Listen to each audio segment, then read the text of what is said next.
안녕하세요. 드라마를 토파보는 잼잼 리뷰입니다. 경이로운 소문 4화를 보시면서 스트레스 좀 풀리지 않으셨나요? 일진 가해자들의 피해자인 웅민이와 주연이에게는 소문이가 있었고 카운터들은 소문이의 편이 되어주었습니다. 소문이가 일진들을 참교육하는 장면도 완전 통쾌했지만 더 좋았던 건 최장물의 등장이었는데요. 일진 가해자들이 솜방망이 처벌을 받지 않도록 확실하게 자신의 힘을 행사했죠. 소문이를 때린 가해자의 부모에게 되돌려주는 깔끔한 펀치. 역시 괜히 부자가 된 게 아닌가 봐요. 계산이 엄청 확실해요. 최장물은 재벌이 정의로우면 어떤 일이 일어나는지 보여주는 판타지 캐릭터잖아요. 그래서 더 소문이 든든한 뒷배가 돼준 최장물을 통해 희열을 느끼고 힐링이 된 것 같습니다. 또한 카운터 자격을 박탈당한 위기에 놓인 소문이를 위해 제일 먼저 발벗고 나선 추매옥. 추매옥은 가장 히어로같이 아는 사람입니다. 그런데 국수집 카운터들의 리더죠. 추매옥의 카리스마는 다른 사람들을 위로해주고 품어주면서 더 빛을 발했습니다. 저런 내 편이 있다면 정말 든든하겠다 싶죠.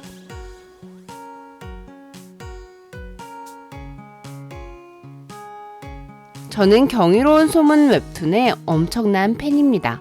어느 정도냐면 웹툰 연재 시작될 때부터 매주 미리 보기로 돈을 내며 봐왔습니다. 또 시즌 1이 유료화되면서 생각날 땐 결제를 해서 보고 있어요. 단행본이 나왔다면 바로 구매를 했을 텐데 아쉽게도 단행본이 나오지 않아 계속 돈을 쓰고 있는 상태예요. 물론 드라마 방영 전에 또 한 번 정주행을 했고요. 즉 경이로운 소문 이 웹툰에 돈을 꽤 쓴 사람이라는 뜻이죠. 그러니 자연스럽게 임팩트 있는 대사들은 거의 외울 정도가 되었습니다.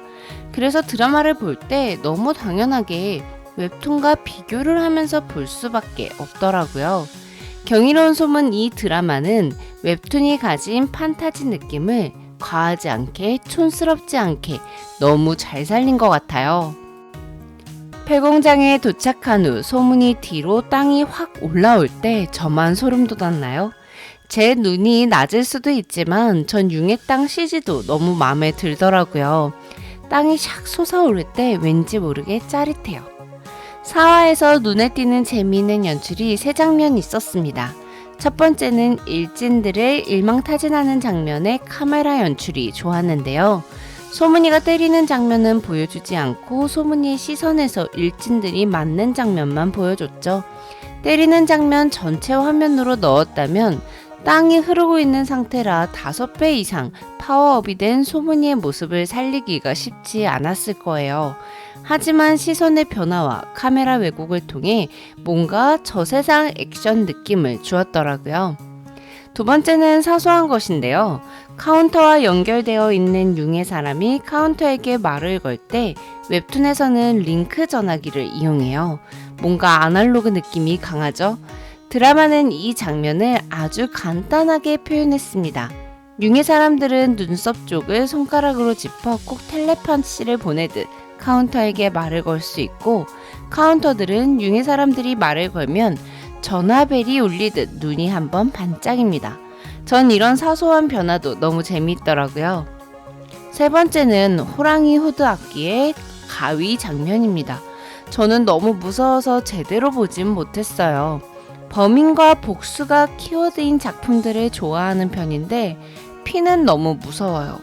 의학 드라마에서 수술 장면도 무서워서 못 보는 수준이라 호랑이 악기의 얼굴에 튄 피들이 너무 잔인하게 느껴지더라고요.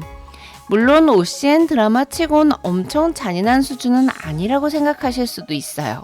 그런데 잔잔한 노래가 나오니까 왠지 더 잔인한 느낌 아니었나요?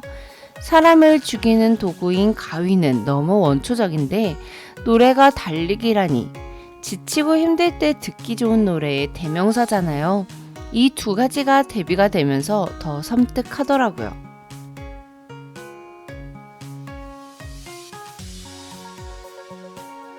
감호탁이 추락하기 전 마지막으로 통화를 한 사람은 소건이었습니다. 그리고 7년 전 소건이 사용하던 전화번호는 그의 아들인 소문이가 쓰고 있었죠.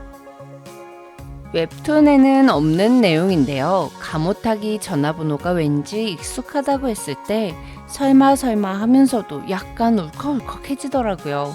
그런데 정말 그 전화를 소문이가 해맑게 웃으면서 받다니. 11살 때 죽은 아빠가 쓰던 전화번호를 쓰고 있는 아들의 기분은 어떤 걸까요? 소문이의 부모님 소곤과 하문영은 7년 전 죽었습니다. 하지만 저승의 기록엔 없었죠.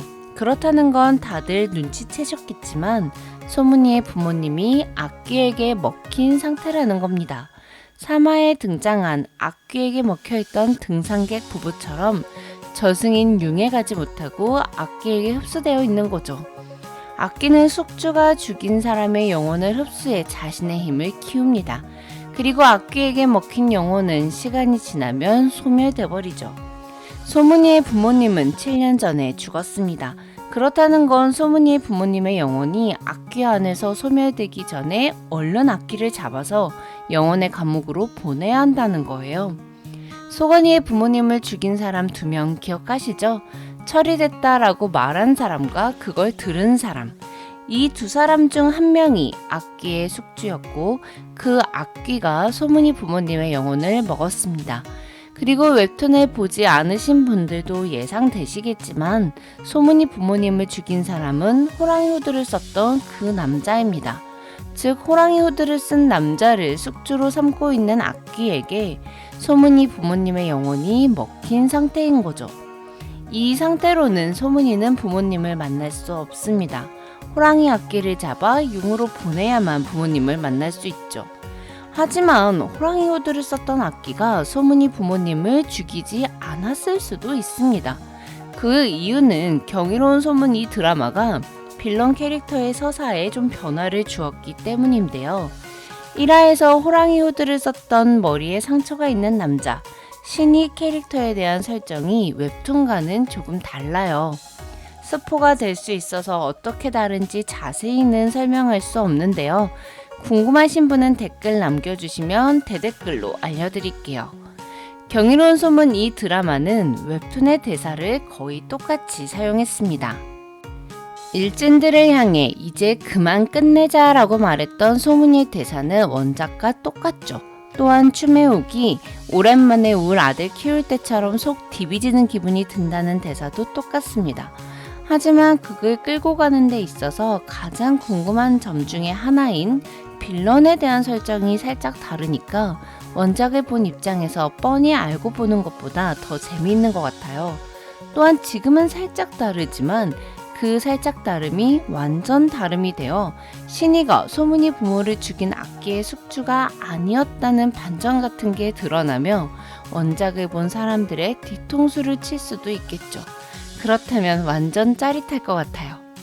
지금까지 드라마를 톱밥보는 잼잼 리뷰였습니다. 감사합니다.